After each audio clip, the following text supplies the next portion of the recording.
Welcome to the Completely Unnecessary Podcast. Tuesday, October 19th, 2021. No longer just two ones and zeros. I'm sad. That's Ian Ferguson. I'm Pat Country. What are we talking about on the show today, Ian? What are we talking about? The price point for the Nintendo Switch Online expansion pass. Are we talking about analog OS as well as that? And Patreon poll and a Q&A. Ian's neck's bothering him.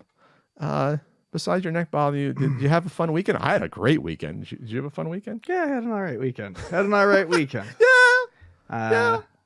Played D&D. Playing D&D more often lately, and it's a lot of fun. I'm really enjoying that. Trying to get back into the once a week groove on that. But my weekend was good. I went back to the movie theater for the first time ever. First time since Sonic the Hedgehog. So like a year and 9 months? Since February last year? February of 2 years ago. Not 2 years ago, but almost. Almost 2 years ago, yeah. 18 months. Was waiting for like the right movie to come along to make me be like, yeah, sure, let's go. And for a long time, I thought it was going to be Sonic the Hedgehog 2. But the new God, I hope not. the new Halloween came out, Halloween Kills, and I'm an overall fan of the series, even some of the lesser quality ones. And I really liked the 2018 movie, so I was pretty excited to go see it. And honestly, I just said, Bonnie, you want to go? Huh? Was this supposed to come out last year and they delayed it? Yeah, exactly. They filmed it prior to COVID. So okay. The next one is actually only a year away because originally they were supposed to be every 2 years. I like that. They were supposed to be every 2 years, but as of right now, yeah, Halloween Ends is still next year because that was the original time. And they're filming that probably now. Yeah. Okay. Or I think they actually filmed them all already. Oh, wow. I think. Laurie Strode ain't getting younger. No. Jamie Lee Curtis is a wonderful, beautiful woman, but she ages like everyone else does. So I had pretty high hopes going into it. It was not a great movie. It was not a horrible movie. I had fun. Let's put it that way. I had fun watching it.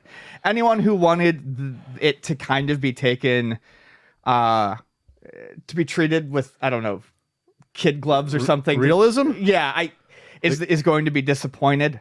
But I had fun watching it. It's not really a horror movie. It's not? It's okay. Almost too action-packed to be a horror movie. It's like Terminator? It's not necessarily like Terminator, although Michael definitely plays like a bit of a Terminator role in this one. More so than most. So the last movie, it was more like a horror, straight horror? It was closer to a straight horror movie. Okay. This one, I mean, people are going to die. And there's some jump scares, but yeah, it doesn't play out as much like a horror movie. There's some social commentary, of course. It's fine. But yeah, like Michael takes on, some spoilers here for a horror movie, a cheesy horror sequel. He takes on an entire troop of firefighters. What? Yeah, takes out a whole team of firefighters. He's in his 60s by now, Michael Fights off like 3 people in a park. Okay, relax. And takes on an entire gang of people at the end. So he's just like, he's in Terminator I'm not saying mode. if you're, because in the first movie, he's like what, probably 19, 20 years old? Something like that, and that's 78. Yeah, and they showed him. They showed his face and head in the last week. He's an older guy. He's got to be in his early 60s. Yeah. By now, because this is not like Jason, where Jason became supernatural in part 6. He was a human. Then he became supernatural. This is a person. In theory, get rid of in theory, but because we're getting rid of all the weird Halloween 4, 5, and 6 shit where it's like a cult supernatural thing, like that's out the window. Yeah, but they could just be adding more of that back in. But the point is, it's the family member, like it's a person that Laurie knew. Yes. So like, you can't be fighting off a team of firefighters if you're in your 60s. I don't care how ripped you are as a 60-year-old, because there are ripped 60-year-olds. But like that's insane, But were they like swinging out with the axes? The firemen. Oh my god, it sounds ridiculous. It's a fun ridiculous though. That's how I felt. I think there are people who are falling on the side of bad ridiculous and fun ridiculous, and I had a very good time. I'm not saying it's a great movie, but I'm saying I enjoyed myself while I was there. I don't regret paying for it. It was nice to get back out to a movie theater. I had two Manhattans, Did you go to the two lot? old fashions at the lot. Yep. Was that $100 for those? I didn't care. No. It was not cheap, but it wasn't like that expensive. It's $23 for a ticket, but it's worth it for the convenience. It was $40 for both of our tickets, and then convenience fee. It's $3 each. It was online. Maybe it was, but yeah, it was a good time. The Halloween Kills Rotten Tomatoes, real quick, is 39%. It's been going down steadily too. When it came out, it was at 54. It just keeps going, and then it keeps going down. The last one got a positive on the tomato. Last one I think ended up at like 63. It was close, but it was still positive. It was really good. The consensus is Halloween Kills should satisfy fans in search of brute slasher thrills, but in terms of advancing the franchise, it's a bit less than the sum of its bloody parts. I would say that too. I think that's actually the larger problem that people have. It's just filler. We know there's a third part of this that's the end of it. We knew that this was just going to be filler and that nothing. It's the Empire Strikes Back of Halloween. I'm surprised they did a full trilogy, but I guess if the first one left it open to it, why not? It could have or it couldn't have. I mean, it's whatever. And I saw No Time to Die, the final Daniel Craig James Bond film of 5. Casino Royale, which was outstanding, rebooted the franchise. Quantum of Solace, which was like the direct sequel, literally picks up when Casino Royale ends, and that was like okay but forgettable. And then Skyfall, which had universal acclaim as one of the maybe top 5 Bond films, and it's really, really good. Skyfall. And then Spectre, which came out a few years later, was like overstuffed and too back to the old formula. You had Blofeld reintroduced. He was the original, Bond villain with Spectre, and it was Christoph Waltz who played him. And it was all right. Batista was great as the silent thug in it, like the outstanding train fight sequence in the movie. And that's Spectre. That was Spectre. That was the 4th one, and it was okay. But it wasn't as good as Skyfall. Skyfall was so good that it just came back down to earth. Then you have No Time to Die, which was 5 years after, in terms of real time and movie time, after Spectre. So it's coming out 2020. They pushed it back a year and a half because of COVID. You can't see Bond on the small screen. You got to see him on the big screen. It was pretty good, but they just try to do way too much. Overstuffed. It was 2 hours and 43 minutes. That's like insane for a Bond movie. Usually like 2 hours and like 15. Did you go to the lot? I did. And I got the calamari is excellent, by the way. Oh, we got the calamari. It's outstanding. So if there's one thing that I feel like should have been known, it's one of those like surprising facts that I'm surprised people do. I love calamari. Love it. But don't bring calamari to conventions. Ian's at. That'll be weird. No, that would be very weird. Soggy and gross. But I love fried calamari, and I get the calamari every time we go to the lot, because what's more amusing than ordering fried calamari while watching a movie? It's wonderful. And they get that fatty cream sauce with it, which is fantastic. Wonderful. And their burger is really good too. I have not had their burgers. But they got rid of their brownie sundae for some reason. Anyway, don't ever get rid of a brownie sundae. I was upset when they got rid of the soft pretzels. Don't ever get rid of a brownie sundae wherever you are running a restaurant. I will come for you. Love So No Time to Die was pretty good, but they try to do way too much and try to tie up everything with Daniel Craig's Bond. But there was an arc. They treated these 5 movies as one semi-complete story as best they could. And that's nice of them. Yeah, it was nice. I will say this. The pre-opening, Bond movies are famous. You're not a Bond person, but Bond movies are famous for probably the first movies to do like the pre-opening sequences, before the famous music video. Sure, intro. Yeah. This was arguably the best one out of all the movies. Oh, that's cool. It was like 20 minutes long. Like you almost forgot it was going to be like an opening to the song. Like there's so much things that happen and plot setup and the actual action. You're like, holy shit, this is going to be a ride. And then the way it just cuts, I won't give it away, the way it cuts dramatically to the intro where you're almost not sure it's coming. Then it hits you with the Billie Eilish theme song, which was really good. It was like, wow, this was good. Unfortunately, that's the highlight of the movie. Like it never again reaches that peak. That's a bummer. But like, wow, the first 20 minutes is outstanding for lots of different reasons. And I really don't want to spoil because I think people should see it. And then it takes like 35-40 minutes to like recharge the plot again, and then it takes way too long to properly introduce Rami Malek's villain, who he's wasted. Rami Malek is an excellent actor, and like you can see some motivation but not really, and then you can tell the last third of the movie is like, well, let's tie this up the biggest way we can do it, and then go back to some of the old tropes with like, let's invade an island and it's an island base. And when I saw it, I was like, did you really have to go back to an island base? Did you really have to go back to this? And it was, and the direction of the film, I don't want to give away spoilers because there's like 2 big twists that happen that you don't see coming. The direction of the film goes to being a more intimate movie like Skyfall, and that's why people like it. Skyfall was not end of the world. It was a much smaller story than that. Mm-hmm. This was going in that direction, and then it goes and takes a turn and goes someplace that it's like end of the world thing. And it's like, why did you do that? So it goes back to your superhero problem. This goes back to your overarching movie problem lately, and that's everything's got to be end of the world. We can't have stories that have normal scope or consequences. Yes, like it can be like a small revenge movie. That. And for this is the 25th Bond movie as well, the last Craig movie.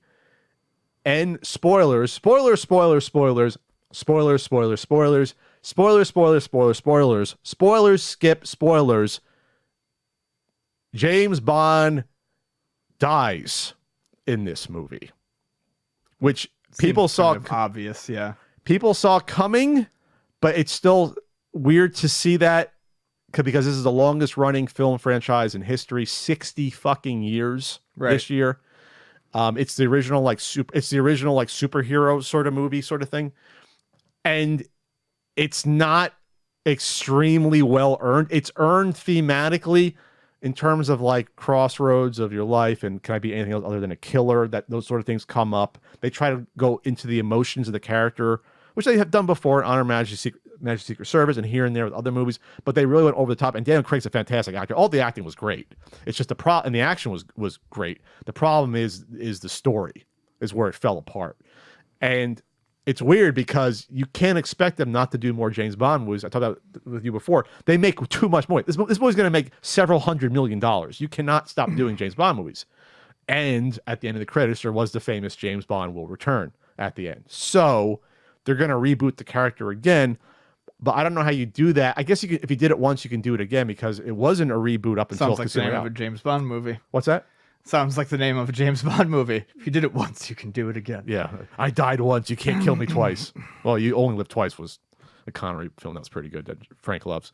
But yeah, it was interesting to see that. But the story fell apart. That's what I'm going to say with it. All right. But it's still worth seeing. And that Rotten Tomatoes was, real quick, it was probably in the 70s. I'm guessing Skyfall was like 95, 84%. Okay. I mean, that's all right. I can see that. The more I thought about though, it went from being like an 8 to like a 6.5. The more I thought, I was like, there's some plot holes and they really forced everything into this movie. 2 hours and 43 minutes for a James Bond movie is nuts. That's just way too long. Way too long. Oh, and my Twitter got hacked. I should say that. Yeah. So this is real quick. This is a story. This is a story. 12:16 a.m. It happened Saturday morning. I wake up and I'm on my phone, and I'm trying to log on to Twitter, and it automatically went to my Pat Contry account. Followed that, which was weird because it usually goes to your primary until you switch off. Yeah. And then I was like, what is that? What's happening? And then I couldn't log in, and I was like, uh-oh. I checked the email address associated with it, and then in the same minute, password was changed. The password was changed, and the email was changed. So I couldn't reset my password. So it was hacked or something happened. And the fact that it happened all the same minute means it was probably like an automated attack on it. And I thought, like, what was I on a weird site? Or then I was like, well, is this related to the Twitch, the big Twitch thing that happened a couple weeks ago? I don't know. So it took 3 days to get it back. I got it back. It was back and forth. I sent a support ticket, and it was like, oh, this is not coming from the associated account email address. We can't help you. It's like, I don't have the associated account email. It was changed. Like, there should be, I did not have the two-factor authentication on. That's my fault. I thought I did because I have on everything else. My bank accounts, obviously, stocks. They don't allow you to not have that anymore on that stuff. And I got it back, but there was no weird tweets. There was no like weird stuff there was no porn tweets. Yeah, which wouldn't go. Like, all right, whatever. But so either it was an automated thing or Twitter locked it down because it changed the picture and name to like be nothing. Mm-hmm. So it's like maybe Twitter was aware and they locked it down. Yeah, I have no idea. It's a verified account. That should count for something when it comes to this stuff. And when you see someone logging in from the fucking, I think they said it was logged in from Manhattan. It was probably like a VPN thing. It's like Twitter should have been like, oh, something's happening here, and maybe they did. So, 'cause I heard horror stories of locked accounts taking weeks to get back. It's Bagel Mouse, the famous New York hacker. Bagel Mouse. Bagel Mouse. Is he a little mouse that likes bagels? that's. Or I just made him up in my head right now. Bagel Mouse. Yeah, he's a hacker in New York. What was the name of our rodent Super Nintendo rodent mascot that we brought up one time? Spunky Rocky or something like that. It was a combination, of Rocky Rodent of something and something else. Rocky Possum. It was Rocky. It was Rocky Possum, and someone drew him. Bagel Mouse. Bagel Mouse. Not Danger Mouse, No, Bagel Mouse. Bagel Mouse. He attacks with bagels. Like Shang-Chi with the rings. He just sits on top of a bagel while he's... Speaking of hacks, I didn't bring this up. This was actually big news at the time. Lydia, my pal Lydia, used to be a punkeffect.com contributor, Squid Gaming, who now streams a lot out of the UK across the pond. She had her Instagram locked because her name is Squid Gaming, and she's Squid Game on Instagram, and she got attacked by these fucking loons who like the Netflix show, the Squid Game show, saying that she was impersonating the account. She shouldn't have the account, and it was a big thing on Reddit. And I totally missed it for the first few days, and I saw it. I was like, holy shit, we should have brought this up last week. But she got her Instagram back. Oh, good. So, yeah, that's weird. Like, can't you tell, you idiots, that like she had her account like look 10 at years before? Yeah, I was gonna say it should tell you somewhere like how long they've been a member. So, I mean, I'm sure there's like Squid Game Official or Squid Game TV show on Instagram. So, yeah, Lydia is great. She appeared in the Christmas episode back with the Rogues Gallery of Pat contributors. That makes it sound bad, but like Matt, Pat, Game Chasers were in that video. Rue was in that video. You were in that video. That was like 2010, 11. It's a long time ago. Videos. You like being in my videos. Oh, boy. Wait, do you do that? Yeah, I love it. You like Joe and Mac? Not really. As a matter of fact, I always thought I was gonna like Joe and Mac as a kid, and like the Nintendo one just fucking blows. I hate it. It's awful. The Nintendo one is like a broken, it's just miserable port of the Super Nintendo version. It's very, very boring. It's stripped down. Very boring. The NES one stinks. The Super Nintendo one I think is fun. It's fine. The Genesis one's a little different. It's fine too. But no, I'm not here for the Joe and Mac resurgence. I'm not. Well, there's no resurgence, but there is a remake getting made. Well, that's a resurgence. We've had multi-carts with these boys on them. Yeah, but that's just Deity's properties. Yeah, no, I know. So the original Joe and Mac was like a sort of like a showpiece for the Super Nintendo. It was so early on. The graphics were great. Obviously, it was based upon the arcade game Caveman Ninja, which I don't think I've seen more than once ever in an arcade. I can't remember seeing a Caveman Ninja arcade back in the day, but I've seen them the past 10 years. But yes, anyway, I have too. I don't remember seeing them back then. But it was really like, this is an arcade system to match the Genesis. Look at this game, Joe and Mac. It looks like an arcade game. Right. And it's a fun action platformer. The dinosaurs, big graphics, their eyes bulge out and of the character. It's fun. It's fine. But it should be forgotten. They had a couple of sequels, and that was fine. That's it. Yeah. That's your Joe and Mac. You don't need more than 3 games back then. So they're doing a remake. The remake's being done by Mr. Nuts Studio.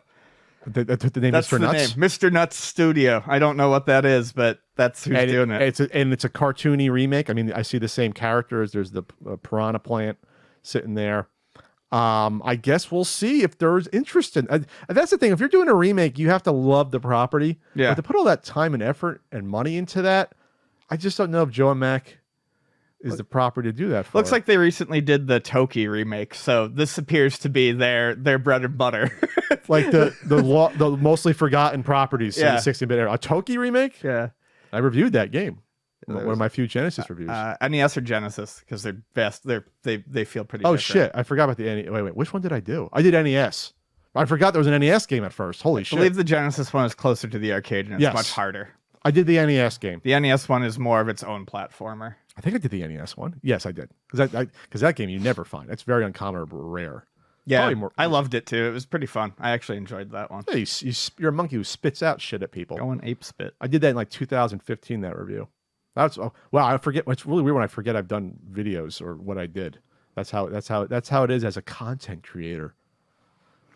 Sad news. Namco's one of Namco's most well-known pixel artists has passed away. His name was Hiroshi Ono. Mr. Dotman was his nickname, and I honestly did not know much about him until he passed away. I feel kind of awful about that because as much as I love Namco, you would think I would have some information about who was behind some of these iconic designs. But he was behind a lot of the pixel art designs in Namco games, and also even helped work on things such as cabinet design for Pac-Man and other games. Wow. And finding this out after he passed away was kind of bittersweet, but he was responsible, I guess. One of his favorite things that he worked on that he talked about even into, his later years, he passed away at 64, was that he really loved the work he did for Mappy on the little household items that you would collect. And one of them is he did like a dot art version of the Mona Lisa that's in that game. And I guess that's one of his favorite things he did. Later on in life, he actually did a bunch of other dot art recreations of other famous paintings, and he would like sell them in frames and stuff to people. Wow. Yeah. He worked on, looks like he worked on the Galaga alien designs. Yep. Like literally some of their most iconic things. Like without him, you don't have like an art direction. It sounds like Xevious he worked on according to this article. Yeah.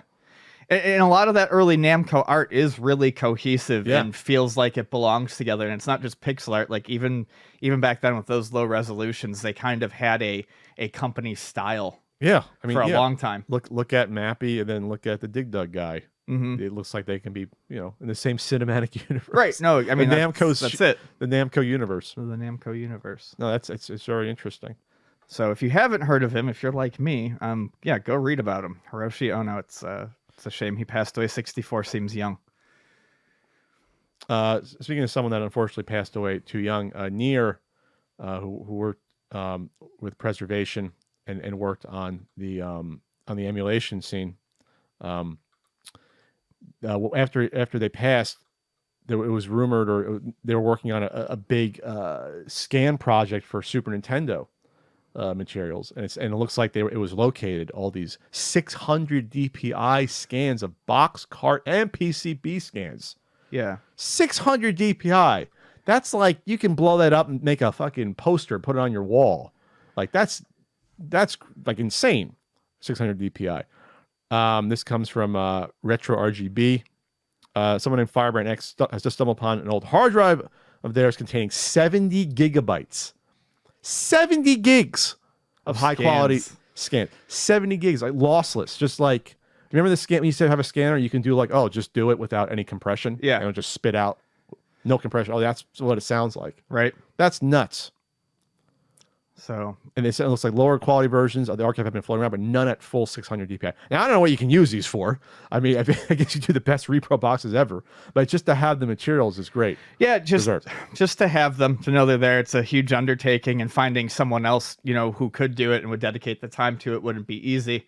But it's nice to have these as, accurate as possible. Yeah, it's probably not the entire library, but just probably a chunk of it, that you can have the best quality. SNES Central. Great website. They posted an archive of Nier's high-resolution scans have been found by FBX Gargoyle and will be available for download. I expect it will be missing some of the box scans that I was missing, but this is a great day for preservation. Well, you get closer. It's close. Yeah. That's fantastic news there. And that's something that, with as much done as is, maybe someone will look at it and be like, that's not such an undertaking now, and, can finish it off. Sure. Xbox fridges are being scalped. You weren't aware that they were actually selling these, mass producing, but yeah, they were. Originally, it was a joke a year ago. I literally thought it was just like going to be like a contest prize, like win one. I didn't realize there was a demand big enough for people to actually go out and not only buy these, but want them in supply enough to scalp them. Well, all the bots. Or is this one of the things where bots. It's bots, right? It's bots. No one's actually buying scalped refrigerators. They're buying the pre-orders. Here's the thing: you don't want a bunch of fucking mini fridges laying around, but then again, we've seen the pyramid stacks of PS5. So, $99.99. I've been out of the mini fridge market since college, so I'm not sure what mini fridges go for, but that sounds about reasonable. You don't have one in your bathroom? My bathroom? Is that a thing? Oh, what's better than... No, it's not a thing. I was going to try to act like it's a thing, but no, I can't. No. If someone has a fridge in their bathroom, they're a fucking serial killer. So, yes. So, this looks like an Xbox. It's got the little, the Xbox Series X. Yeah. You got to specify. It has the little, like air vents things on the top. It's green on the inside. I think it glows, but I don't know. Yeah, And it looks like it has a light. But for the cost, when I say only $100, I mean that's what mini fridges cost. This only holds 12 cans of drink. Like I say, drink. It's very tiny. This is smaller than probably the one you'd have in your college dorm room. It's probably smaller. But if you like the Xbox, I can picture putting it in your game room because it matches. Surprised they didn't go all the way and just get that Dew license. Be like, store 12 cans of Dew. Do the Dew. Do the Dew. Has that been on the downtrend the past year? Has there been a replacement? Doing the Dew? Is doing the Dew falling out of favor? Like, well, I don't know, like cocaine fell out of favor at the end of the 80s. Doing the Dew is falling out of favor. Well, isn't there like what are the streamers drinking get sponsored by all the time? G Fuel. Yes. Has that taken over? Are they taking Mountain Dew's market? Maybe. Wow, you know that. Well, I think in a lot of ways, like the crazy energy drink market has imploded. Has taken over okay. the pop market. So Mountain Dew is seen as like a lesser drug now. A lesser drug. It's like, a gateway. It's like a gateway. Smoking a joint of swag weed. Hold on. G Fuel. What was I gonna say? Oh yes. Had the Sonic the Hedgehog G Fuel. Oh, God. It was peach rings flavor. Peach rings? Peach rings. Peach rings flavor. Who's that? Peach rings. Peaches. Oh, peach rings. Okay. Peach rings. Like that edible I gave you that's probably still sitting over there 3 years later. No, it's in my living room now. Oh, okay. It's in your living room now, just in case. It's fine. Break in case of emergency. THC keeps. 300 milligrams of caffeine. My old man body is just like, that hits like a fucking slug to the chest. What's in a can of Coke? A can of Coke is like not even 40.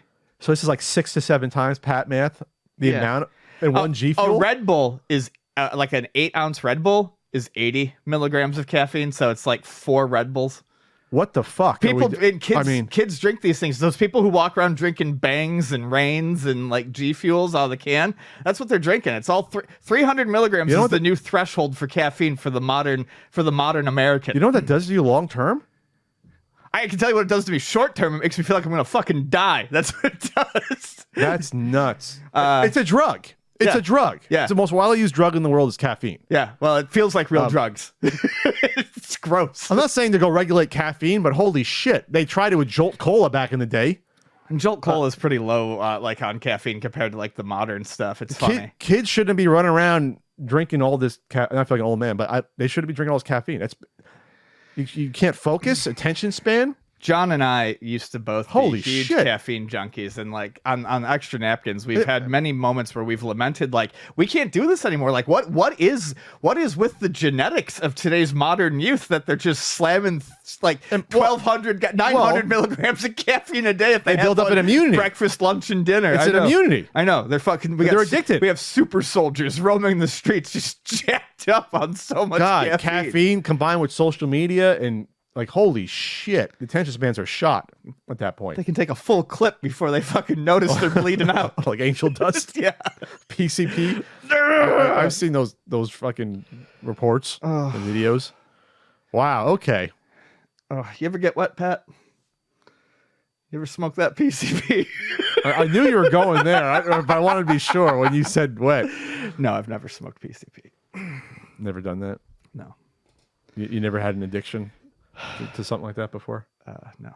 Well, I'm addicted to UltimateNintendo.com. Fuck yeah. I sure am, because there you can get addicting RBI baseball stickers, addicting certain guidebooks, not for resale Blu-ray, DVDs, Video Game Years, Volumes 4 and 5. Complete your set right there. Complete it.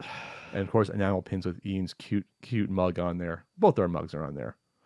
So check that out. I'll be at Cameo Wednesday. Not Cameo. I have cameo.com/PatContrey. I'll be on Twitch. But now you can hang out on Cameo. That's what it comes to. I'm on Twitch with 80s and 90s commercials. Twitch.tv/Country Code. Ian will stop in around March again. Maybe. When you say Cameo, I think strawberry cheesecake, because there was a restaurant in Buffalo named Cameos, and I had strawberry cheesecake there once. And I'll be at Retropalooza in Dallas-Fort Worth area this weekend, October 23rd, 24th. What? Yeah. Dallas-Fort Worth. You'll get there eventually. Maybe. You want to talk about EA potentially losing its FIFA license? That's big news. Big news. It really is. Dead inside. So it is big news. That is it, Ian?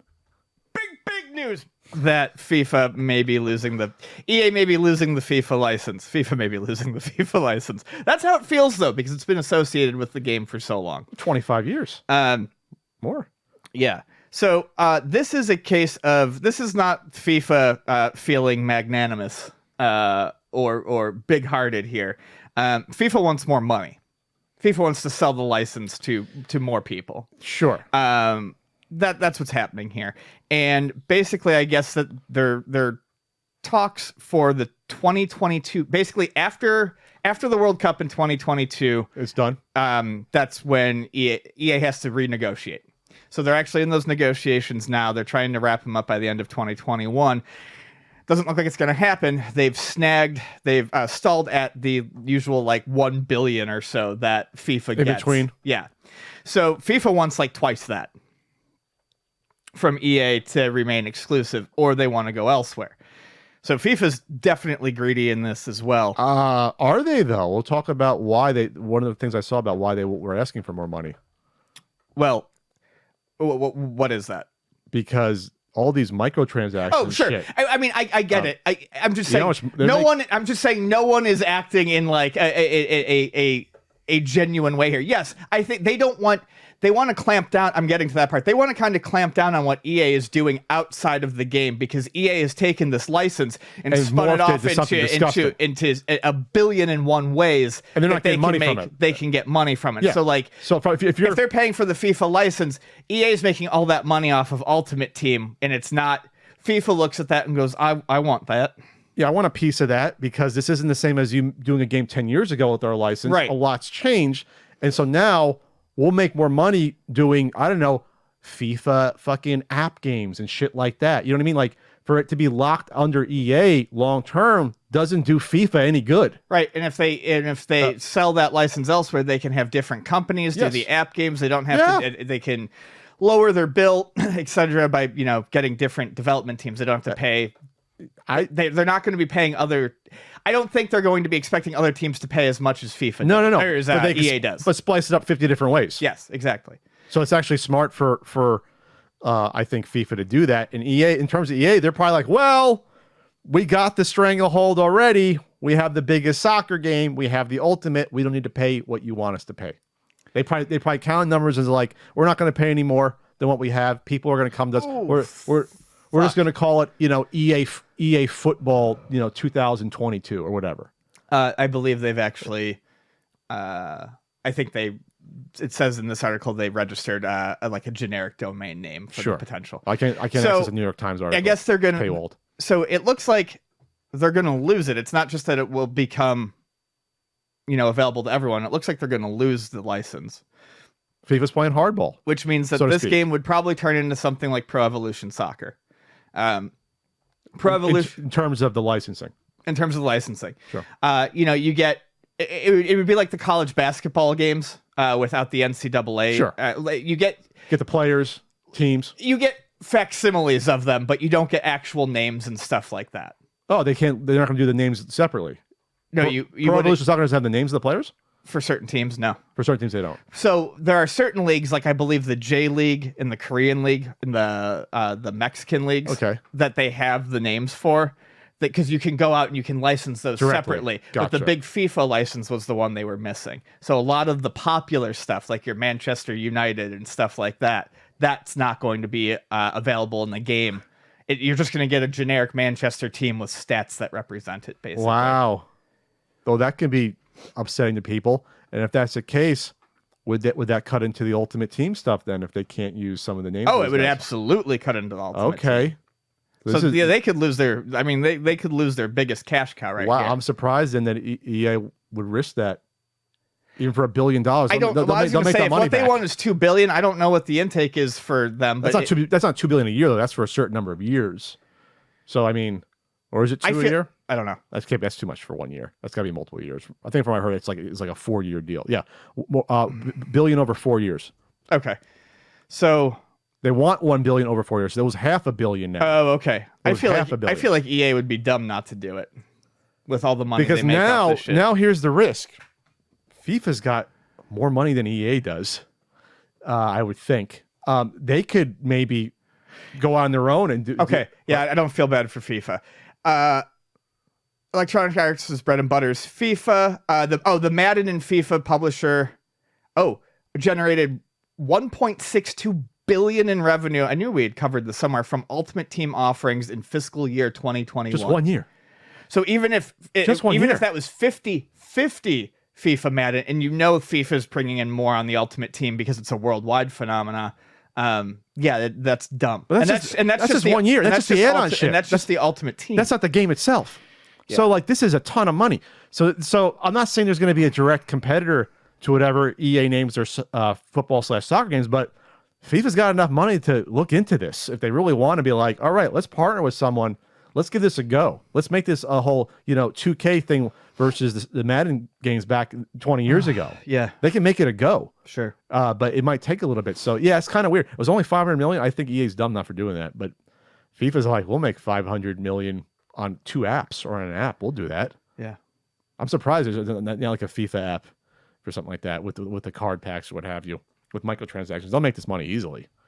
So there you go, Ian. You like talking about big corporations battling each other for money. It's one of your favorite things to talk about. You love capitalism. I love it. It's the greatest. You want to talk about this Kotaku Sam's article? No, Patrick, I don't want to talk about Kotaku or Metroid. I don't. What happened, Kotaku? What happened to you? I just feel like I have nothing to say. There's been minor controversy with Metroid Dread. For whatever reason, like there was a big game developer saying it wasn't designed correctly. He got a lot of blowback for that, saying, well, you didn't play the game correctly or follow the cues and all that. Why is Metroid this sort of weird, I don't know, like flashpoint for these conversations? I think part of it is just because we haven't seen a new one in so long, so everyone's got their eyes on it, and they're probably being overcritical. But all I know, and like I've said before, is Vani can get frustrated with video games. This is a hard game. Vani's been enjoying her time with it, and she's not frustrated. And I look at that as kind of like a barometer. Like, I don't think it's hard, but I don't think it's as bad as everyone makes it out to be. Sure. And I probably wouldn't be very good at it, but I'm watching. Metro games are never easy. No. And my big thing is I think it's a different type of difficult than they were expecting. I mentioned this a little bit last week. A lot of it has to do with the Emmy zones and being chased by robots and having to pathfind your way through areas without getting caught. So it's a different type of tension. It's a different type of difficulty. It's a different type of stress that maybe some people just don't like that style of gameplay. But I don't think it actually boils down to being too difficult. I don't like this type of difficulty. I don't like this type of gameplay. Sure. But no, I don't want to talk about Kotaku.